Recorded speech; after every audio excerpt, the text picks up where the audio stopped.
Mbledhja e Këshillit Bashkiak, e cila u mbajt ditën e premte, nuk arriti të zhvillojë votimin e rendit të ditës për shkak të mungesës së këshilltarëve socialistë dhe përpasoj mungesës së korumit. Në tryez ishin 22 pika për diskutim, disa prej të cilëve me ndikim drejt për drejt në xhepin e qytetarëve. Parkimi me pagesë, por a është gati infrastruktura? Në pikën 9 të rendit të ditës parashikohej miratimi i rrugëve, shesheve dhe kritereve ku do të aplikohet shërbimi i parkimit me pagesë. Por pyetja që shtrohet është e thjeshtë, a është gati Vlora për një shërbim të tillë?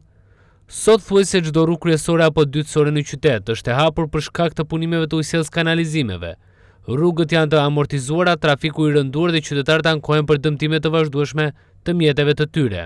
Në këtë realitet, ideja për të vendosur parkim me pagesë shihet si një paradoks. Nga njëra anë qytetarët përballen me kosto shtesë për mirëmbajtjen e automjeteve, nga ana tjetër u kërkohet të paguajnë edhe për parkimin e infrastrukturë që ende nuk është stabilizuar.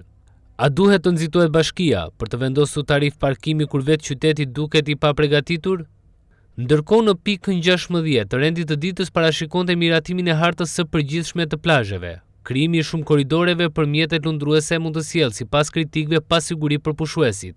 Sa më shumë korridore në vijën bregdetare, aq më shumë mjete lundruese në lëvizje pranë zonave të frekuentuara.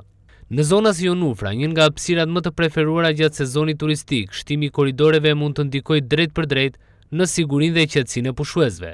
Sezoni i kaluar tregoi se kontrolli i mjeteve lundruese mbetet një sfidë serioze për policinë kufitare. Shtimi i korridoreve në zonat më të populluara mund ta bëjë edhe më të vështirë menaxhimin dhe monitorimin e tyre, duke rritur rrezikun për incidente.